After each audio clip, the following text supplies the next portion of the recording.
Do you ever notice how mean you are to yourself?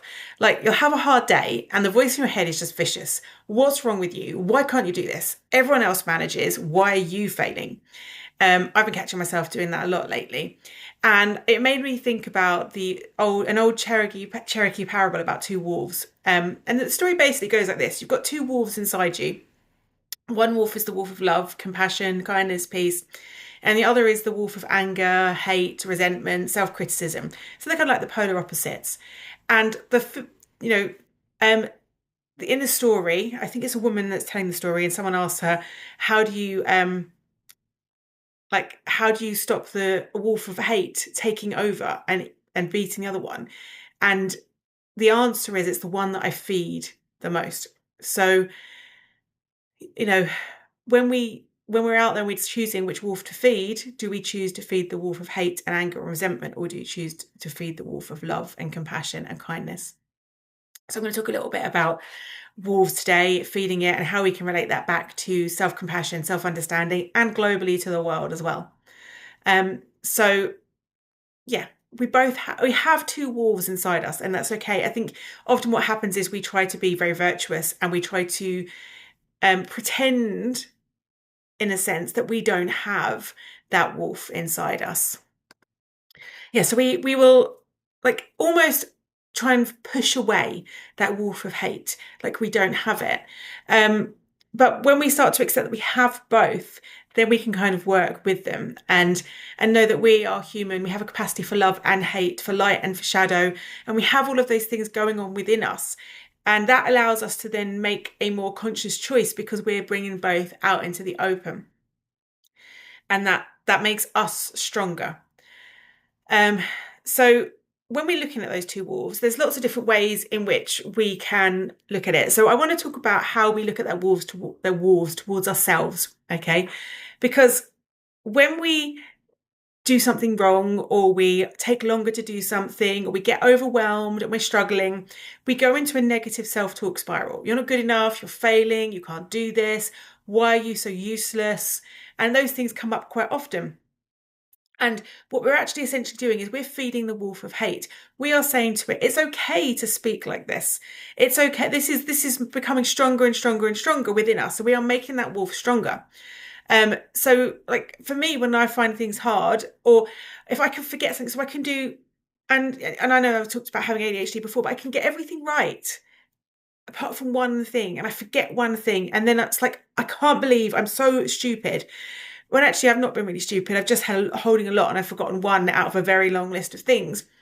And I can choose to feed that wolf of hate towards myself, or I can feed a wolf of love towards myself. So every time you criticize yourself, every time you spiral into shame, every time you tell yourself you're not good enough or you're failing, you're feeding that wolf of hate. And the more you feed it, the stronger it gets. So just start to kind of bring that consciously to mind. How do you want to, like, which wolf do you want is the strongest within you? Because once you're starting to feed that wolf of hate, particularly if you're feeding it towards yourself, it's very easy to then take that out towards others. And we are living globally in a climate of hate. We've got different sides, very polarized opinions, and very strong opinions on what's right and wrong, and hatred towards the other side. And this is not about me picking political sides, as saying politically you're right if you believe this, or you're wrong if you believe that. What I'm saying is, wherever we are on that spectrum, whatever we're doing in life, so whatever, if we're looking at another section of society, so it might not be politically, it might be economically, it might be racially, it might be to do with gender or anything, wherever we're looking at something, when we're feeling that difference to ourselves and we then feel that hatred or that dislike or those negative thoughts towards that other group of people or that other person that is different to us, we're feeding that wolf of hate. We're saying it's okay to hate you because you're different. It's okay to hate you because you believe something different to me. And we then have to think about globally, what that does in terms of energy in the world. And that when we start to feed the wolf of love within ourselves, we change how we act, and we change how we behave, and we change what we put out to the world. And the more people that can feed the wolf of love, that can put that out to the world, that may have a bigger impact than trying to fight the other side, or whoever it is you don't like, with the wolf of hate. So let's start trying to fight with the wolf of love. It's kind of like my idea of how I'm thinking about it at the moment.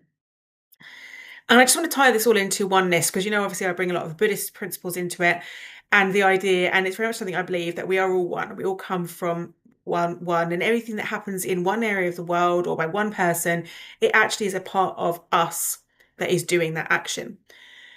And so the more hate there is in the world, that is just a bit more of us being put out into the world. It's a little bit of us. So the more we can feed that love and compassion, that understanding, that will ripple out too.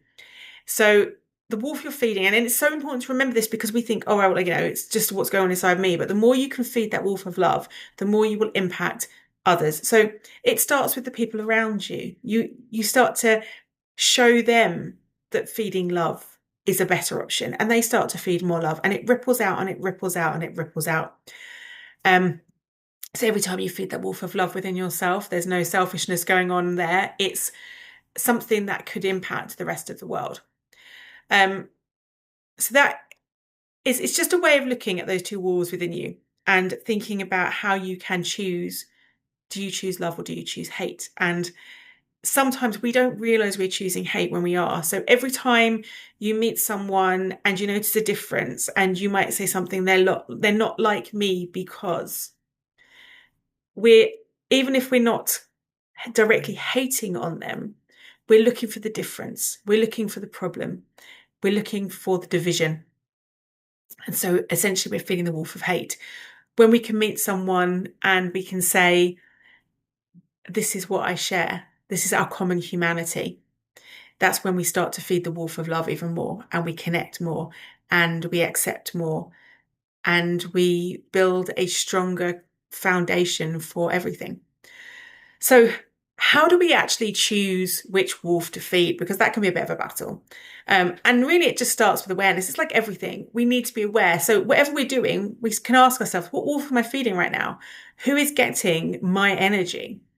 And whenever you catch yourself in a negative self-talk moment or a moment of division, you can pause and notice that you are feeding that wolf of hate. And when you do that, you can ask yourself, what would feeding the wolf of love look like right now?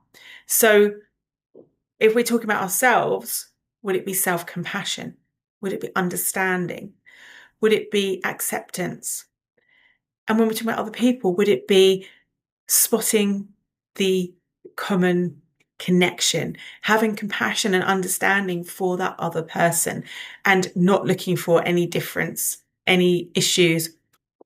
And if there are differences that you do notice, can you bring, rather than they're not like me, so it almost like an aversion, a pushing away, can you bring interest and curiosity into that? So can you start to wonder, what is the motivation behind this person's life, and how does that relate to how I live my life?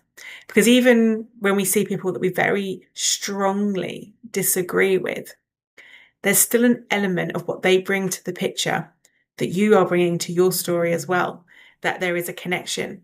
It's just maybe it takes a little bit more effort to find it. So can we look for the self-compassion, and can we look for the connection always with others? So this isn't about seeing the positive. Okay, it's not about just blindly following the positive. It's not pretending the wolf of hate doesn't exist. It's acknowledging it. It's understanding it. It's saying, okay, you exist, you're real, and I'll feed you quite often. But can I starve you a little bit? Can I take that a little bit of your food and take it from hate and give it to love? And starting to just kind of see that and open yourself up to the possibility of bringing in more love, compassion, understanding, and connection into your life. And if we tie that back into nervous system regulation, when we are most regulated, that's when we are most connected. So that's when we're able to build connections with other people. So when we regulate ourselves, when we bring ourselves down to a piece of calm within ourselves, we can connect. So we can connect with ourselves. We can connect with other people. We can see the connection points more than the division. And part of me believes that why there is so much division in the world right now is we're living collectively in a dysregulated state. And that dysregulation is pushing the division. It's pushing the issues. It's making us hate more and more and more. And this is where we can consciously step in and say, do I want to be part of the problem or do I want to be part of the solution? So every time we regulate ourselves, every time we come back to center and we offer ourselves that compassion, every time we do that, we're changing the narrative globally. We're changing the narrative internally and we're allowing it to spread out. And that then makes us hugely powerful and allows us to see what we have within us that is stronger and more powerful than any hate can be, because we can feed that love more and more and more and encourage more and more people to do that. So practically throughout your day, you can notice which wolf you're feeding. So just bring a bit of attention to it when things are happening. Am I feeding the wolf of hate or the wolf of love? It's just a different way of looking at it. So when you're burnt out and you're spiraling into I'm useless or I'm exhausted, you could kind of switch that around and say I'm exhausted and I need rest. And actually just feed that love and compassion. And when someone cuts you off in traffic, I'm dreadful at this. I'm dreadful in the car. And this is somewhere I need to bring a bit more regulation and balance. But do you feed the rage and get annoyed at bad drivers or people you perceive as bad drivers? Or can you let it go and think, maybe they're just busy, maybe they're just distracted? Because I do stupid things sometimes in the car when I'm distracted and my son's talking to me and he wants this and he wants that and I'm not paying attention. And so maybe you could offer that a little bit of understanding. Well, maybe they've got a kid in the back that's driving them to distraction and they can't concentrate as well. Or maybe something serious is just happening in their life and they're not conscious of it. They're not conscious of what they're doing because they've got other things going on in their minds. We don't know. We don't know where other people are coming from or what they've experienced. So can we kind of switch that and drop it a little bit? And just remember that the more you choose that wolf of love, the easier it gets. And this is a journey I'm on. It's something I'm working on. And it's something we will always be working on because we always have those two sides within us. So ideally, you could try for the next week to just notice which wolf you're feeding. When you catch yourself in negative self-talk, pause and ask, which wolf am I feeding right now? And then see if you can consciously choose to feed the wolf of love instead.